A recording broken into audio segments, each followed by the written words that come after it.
Welcome to another edition of 42 Straight Years In. On my crackhead update, I remember in my last video I was speaking on this lady who vehicle was getting towed and she laid down in front of the tow truck, try to keep the guy from driving off. Well, I didn't know what floor she lived on, but she lived right down here on the first floor with me. I heard a big commotion out in the hallway, so I opened the door and looked out. Man, her and this guy, they was fighting like a summer going out in the hallway. That was her old man. She was evicting him, throwing him out the house. And first he wasn't fighting her back. And she just kept hitting him and trying to scratch him in the face. And he laid her out. So another guy coming from down the hallway said, "Hey man, don't hit that woman no more. Fatal mistake." That guy got right on his ass. I mean right on his ass. Now all this is happening right up by the manager's office. And they got what they call a coordinator's office. And she came out. She seen what was going on. And she said she was going to call the police. Now at this particular time, they got armed security here. They were nowhere in sight. So this guy took out and went out through one of the exit doors, running like a summer gun. Now the police came. They let her set all his stuff out in the hallway. I don't know how well that's going to work, but she set all his stuff out in the hallway. And the maintenance came, changed the locks. Now he's going to have a warrant for family violence. And for assault for the other guy that he beat up. I wish him well. He's going to be out in the cold and rain because it's been raining since last night here in Dallas. And it's cold. And this guy only had a t-shirt on and short pants and flip-flops. I don't know how well that's going to work out in that cold. Unless he got somewhere to go that's here in East Dallas. It's close by. That's my crackhead update. Y'all know what it is. Let's ride. 2020 has been a hell of a year for everybody in the world, man. Everybody had to suffer. Not only did this pandemic, but it seemed like the murder rate has skyrocketed all across the United States. Dallas broke a record for murders for the last 10 years. 2021 has got to be better for all of us. I wish everybody blessed and stress-free happy 2021.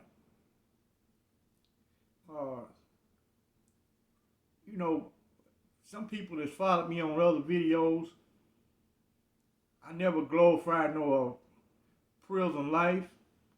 I don't see a damn thing to glorify. There's nothing happening there. I can tell you everything those guys doing. I can tell you everything they not doing. And I'm not even there. The last prison I was at, the Mark Stiles unit, I stayed in contact with quite a few guys there.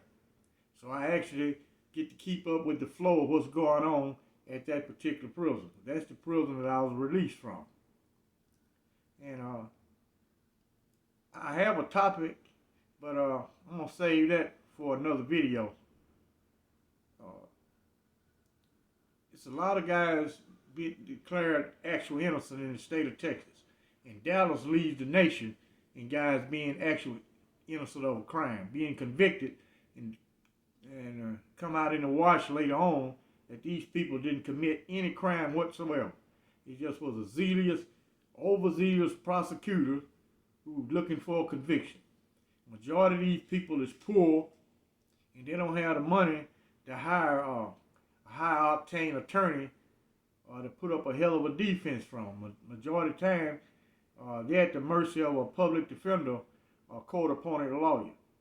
Some of the court-appointed lawyers put up a fight, some don't. And I got a guy here who I helped out, and he's waiting. He was declared, he was acquitted, but the judge didn't say actual innocent. So that keeps him from being compensated by the state of Texas. Now, just last week, the Supreme Court ruled in a guy's favor, saying that these guys got to receive compensation regardless if it says actually innocent or not. So we waiting on a ruling on his case. And he's been out for a minute.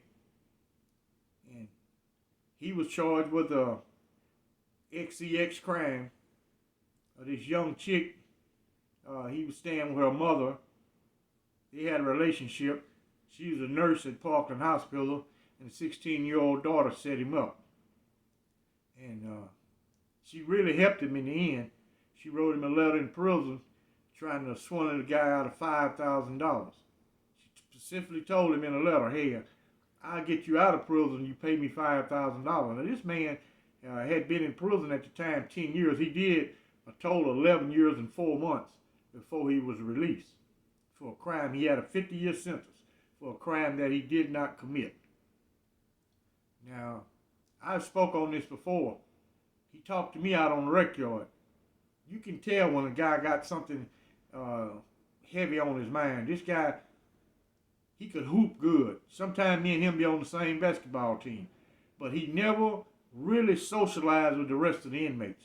He was a loner. He'll talk if you talk to him, but just being social, hanging out with the other young guys and social, that wasn't his style. He always be by himself. And he talked to me on the rec yard and explained his situation to me. And I've heard so much game in prison. I said, hey man, show me the paperwork. Show me the letter. So when we went in, he lived on the same cell block that I lived on. He went up in his cell and got it and brought it to me. And he had the letter. Now I took the letter to the warden. At the time I worked in one building in the warden's office. And I explained to the warden what happened. And he took me to the Attorney General of Police. At all maximum security prisons in Texas, they have the Attorney General have police officers stationed at that prison. So when you commit a felony, they read you your rights right on the spot and take you in front of a video and have you arraigned. You already know you're not going to receive no bond because you already served prison time. But you be arraigned and they let you know what you're charged with. And most of the time, if it's a felony, you will be placed on administrative segregation. That's where you end up going to court from. But anyway, the warden went to the Attorney General office. They call it OIG. And he explained to him what had happened. So they set up a video conference with this chick. And her dumb ass went for it. She didn't know it was being recorded. They gave him a cell phone to use while they recording the whole thing. And he talked to her face to face. And she specifically said, hey man, I wouldn't have did you like that if you'd have kept giving me my money. I needed my money. Now she done got all slick. She's a grown woman now. And that was the undoing of his criminal case. And they went to the Staff Council for Inmates, which is the lawyers who the Texas prison system hire to represent inmates, and they'll help you in small matters and criminal matters. They're just not going to help you with anything against the prison system. Child custody, divorce, different things in a criminal case, they'll help file those documents. So the Staff Council inmates filed a writ of habeas corpus back to Dallas County, and the judge recommended that relief be granted. It was forwarded to the Court of Criminal Appeals. That's about operational law in the state of Texas. And Court of Criminal Appeals ruled in his favor. He's a free man here in Dallas. I hate to keep rehashing his case, but you know, I got to talk about a guy who didn't did anything and served all that hard time for nothing and destroyed this man's life just on her word. No evidence whatsoever. So they couldn't get him for the RAPE of her because she's 16 at the time. But under the SEX law, all you got to do is touch a person on their private part, and that's sexual assault of a child. And that's what they got him, gave him 50 years. They offered him 25 to plead guilty. He wouldn't do it. Jury gave him 50. And he served 11 years and 4 months on that 50-year sentence. Now, he's due over $2 million from the state of Texas for wrongfully convicted. Now, me and him talks all the time on the telephone. We used to meet up, and but due to the pandemic, we just talk on the phone. Now, it's most of the guys in a prison do not complain about not meeting the crime. That don't be their argument. I've talked to a lot of guys. Majority of them complain about the amount of time. Now, if you got an aggravated robbery, which in Texas, if you the first offender, they carry 5 to 99 or life for aggravated robbery. Now, you received 15 years for your aggravated robbery. Here's a guy, his first time, both of y'all the first offenders. This guy received 75. They be arguing on the disparity in the sentencing law. How did this guy get 15? The other guy got 75. Same type of crime. Just different victim, different dates. Other than that, it's the same crime. Aggravated robbery is an aggravated robbery. And the hard part is both of them use a deadly weapon during the commission of the offense. It reads the same. But one get 15, the other one get 75. That's what those guys be complaining about. Now, the few guys that I've had occasion to run into who said that they were actually innocent of offense, it always come out in the wash, these guys are not guilty. I met several of them who I personally know, and they were acquitted. It's hard in hell getting some help when you're inside a prison. You ain't got family on the outside, or your family ain't got money to pay a lawyer. They want $25,000 or $30,000 just to help you out. Now, I got a friend. Now he's still at the Styles unit. Bernardus Ovo Lee. I've mentioned him several times. Now, this guy's been locked up now going on 25 years. Same thing for a crime that he did not commit. I got all his court documents here, and not even my case. I get mad as hell reading this. Man, you can just see through it. Even a judge in his case, I don't know what type of case this is. How did the police investigate this? Now, that's the judge saying that. So you can just imagine all the foolery that went down in his case. When you have a judge make that type of comment, that show you the evidence is weak in the son of a gun. But, they offer these guys a plea bargain.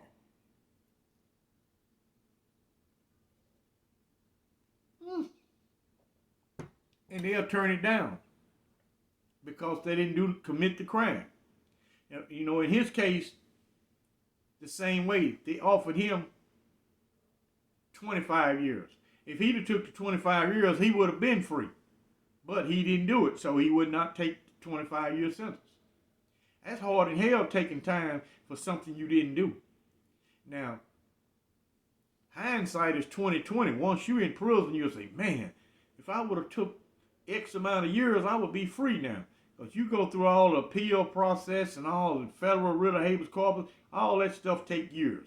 In the meantime, you're going to be serving that sentence where you could have been free. Now, dealing with the Texas Parole Board,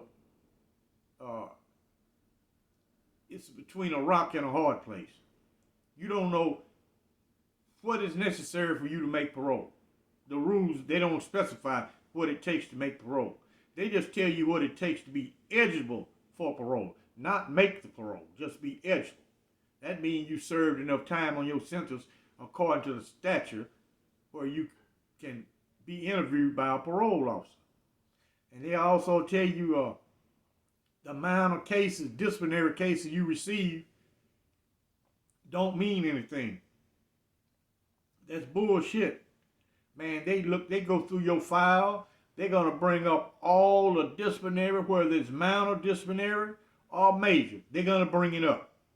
Oh, we see right here, you got caught stealing on this date. What was you stealing? Where was you stealing at? They're going to ask you all type of questions. You can't show no attitude.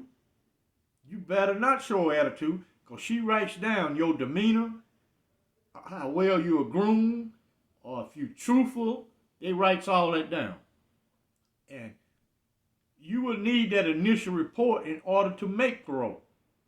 Those board members do not have time to go through all the inmates' files. They'll tell you the average parole hearing, what they review a case, is approximately about 5 minutes.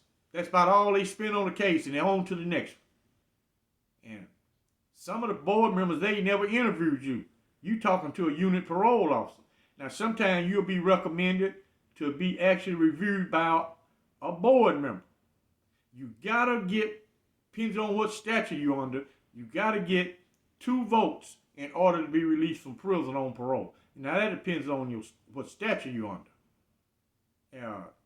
Just to keep this simple, I'm gonna use the statute that I was under. You had to have 2 votes in order to go home. Now you gotta hope the trial officials or the crime victim do not protest your release.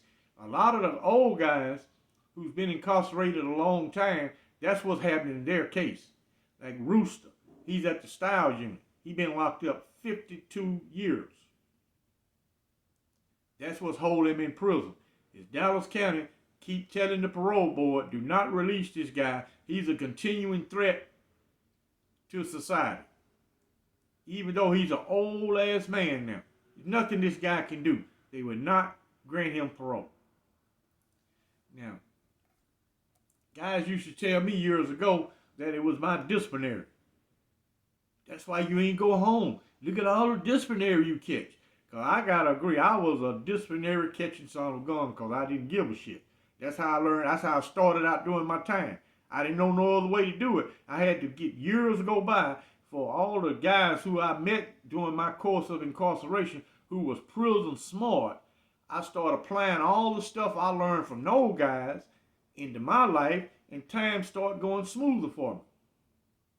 I started saying, well, I ain't got peer pressure.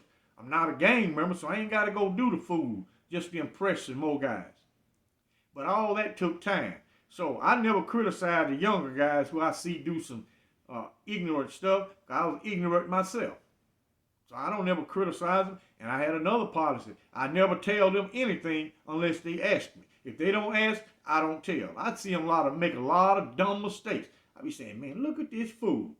He could have did it like this and possibly would have got away with it. But I don't say anything to them. Because you talk to one of them, first thing they're going to tell you is let me do me. So I let them do their damn self. You can run your head into that brick wall all you want. It don't bother me at all.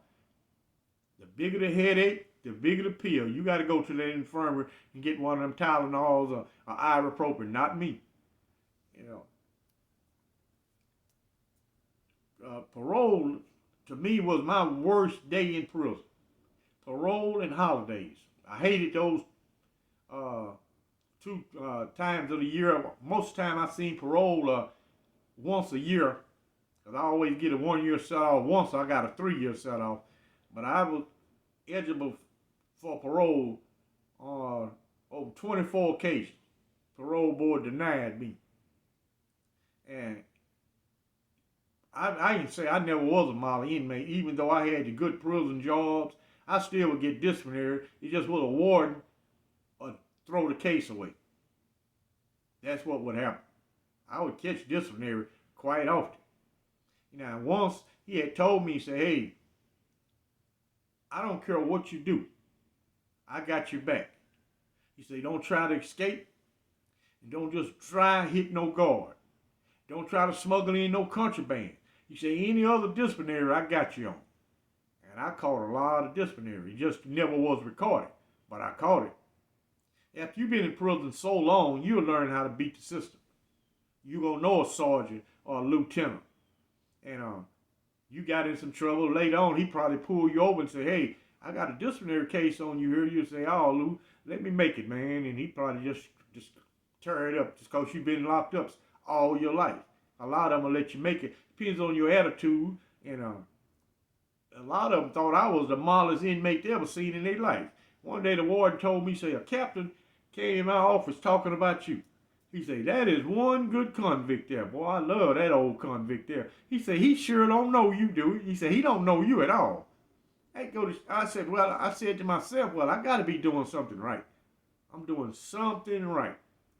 Then it helps when you got money. Texas prisons are always, it's money based. They don't give you anything. So a guy got money and got good outside help, or however he getting his money, he really ain't got to participate in all the dumb crap. You got a prison job, you ain't got to steal off your job, risk getting busted. Well, this other guy, he don't get money in, he got to have him a prison hustle. You don't. All the contraband gonna come through you if you known for having money. Guys bringing all these super burgers and steak burgers out of the dining room, smuggling them out, they gonna come to you first because they know you got money. So that helped me out a lot. I always had money. And in order to earn my doctorate degree, I received a $20,000 grant. So I never owed no student loan. I always got a grant. And during the early years of college in the Texas prison, you received a Pell Grant. They placed that in your inmate trust fund, and the prison system paid for your college courses. All your student loan money went in your inmate account. You didn't have to pay anything. Now it's a totally different system. Well, I done ran and raved enough. I wish everybody a happy 2021. Y'all be safe. And I hope all the homeless here in Dallas are warm because it's cold and raining like a summer gun. We got 100% chance of rain all day today. It's been raining since last night. And y'all like and subscribe. Join me over on Patreon. The link will be in the description. That's why I do the food at. I can't do it over here, but I can do the food over there. And I appreciate all the people who've joined me on Patreon. Man, we have a good time. We ride over there. And I won't be uploading nothing until this weekend on Patreon. But I got to get this video out. So like and subscribe. And I thank you for watching. Be safe.